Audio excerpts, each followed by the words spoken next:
Thanks, Mike. I'm glad you're here, and I'm glad it reflects an interest that we all share in the topic for today's symposium.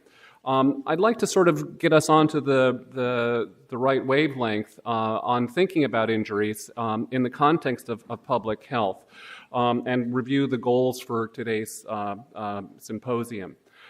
So I love this quote. My first month of my first year here at the school, I was fortunate enough to run into a giant in public health. He was the Minister of Health of Ghana for many years.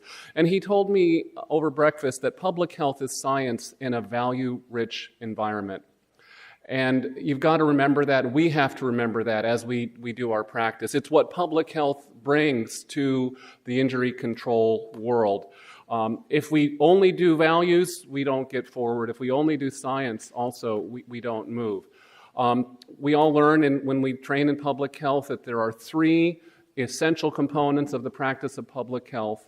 First is assessment, finding out what is going on in the health of the community. The second is policy development. And the third is assurance. All three are necessary. But when we're practicing this in a value-rich environment, we can't do it alone. We keep making this mistake of being top-down and saying, well, I will assess, I will develop policy, and I will assure. And you can see that all around the world today. You can see the mistakes being made right and left. When we're doing our practice of science in a value-rich environment, it's so necessary to involve the people, which is why we have rooms like this, which is why we bring you in to be involved and to share your values as well as your science. The ideas of what are threats to us are changing rapidly. Obviously, you didn't get into this room today without hearing about the Ebola crisis, and everybody today is worried about the Ebola crisis. Well, you're in the right place. Here's a quiz. I'd like you to start filling out the blanks in this risk table. We're going to practice some science in a value-rich environment. So by coming to this room, where I don't see any Ebola patients, I don't see anybody bleeding or vomiting, thank you. What is our risk today of spending our day in Finestone Hall? How many of us are going to contract Ebola here today? 0. Okay, so we've got 1 point. We've made the right choice with our time today that we will experience 0 deaths per million by being in this room today. We've perceived accurately. All right, how about skydiving? Skydiving sounds extremely dangerous to me. I know, anybody here willing to admit that they've skydived? Anybody of you? Okay, excellent. So we have one fellow who skydived. Anybody else? Probably there's a reporting fraction. And I'd say for one person who's actually answered my survey, there are 2 or 3 others of you who probably skydived. How dangerous? How many deaths per million from skydiving? How many? Per jump. Someone courageous, tell me. Per million jump. Yeah, per one jump. If you jump, if you jump, what is your chance of dying in deaths per million? Close, a little higher than that. A little higher. So it's 7. So 1 million people jump, 7 die. 1 person jumps, there's a 7 per million chance of dying in a jump. How about running in a marathon? Baltimore Marathon's coming this weekend. And there'll be lots of people running. They'll think they'll be making themselves healthy, but in fact, marathon running is kind of dangerous. So how many deaths per million in marathon running? 20. Excellent. Okay, it's 22. That's why he's the dean, Philip. That is why he's the dean. So 22 deaths per million of running in a marathon. All right, so this is something that is perceived to be quite healthy. We all think that people who run marathons are heroes of their own health, and they're actually risking their health from doing this.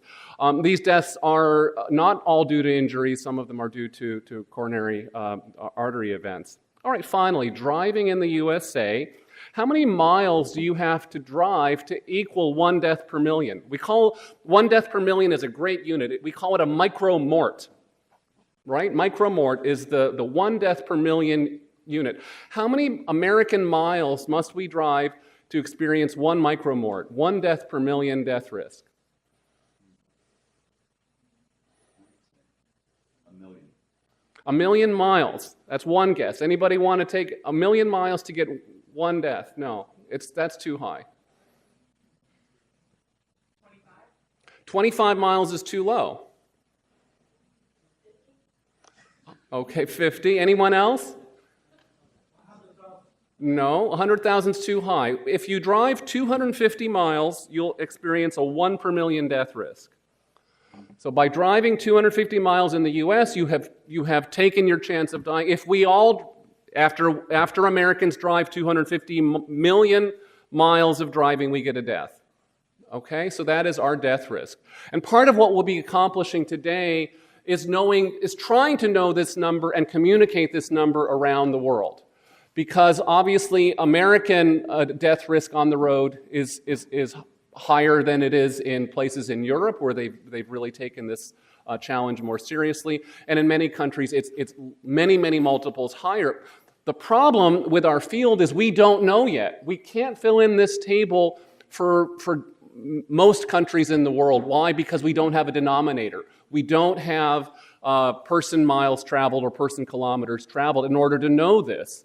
But in those countries that do, we have a sample of a metric and a way to move forward by knowing what our risk is. So let me move on to our last slide where I go over the goals of today's conference. So we want you to join us in creating awareness of the global burden of road traffic injuries, especially in low and middle income countries. And you have so much wisdom and you know so much about it and you know how to create the awareness. We want to go out of this conference with a strategy and ideas to move forward so that we just don't take what we've learned, but we find a way to share it. We will have Twitter will be open throughout the day, and if you'd like to tweet, Bobby, what's our hashtag for today? Do we have a hashtag to use today? Let me write down the hashtag. We'll say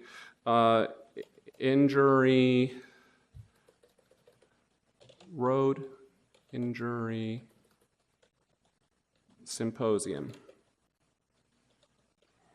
Okay, so you can tweet today, and that would be one way that you can share your awareness. I will be taking your pictures, I'll be tweeting, you can tweet too, and that's one strategy for creating some awareness today.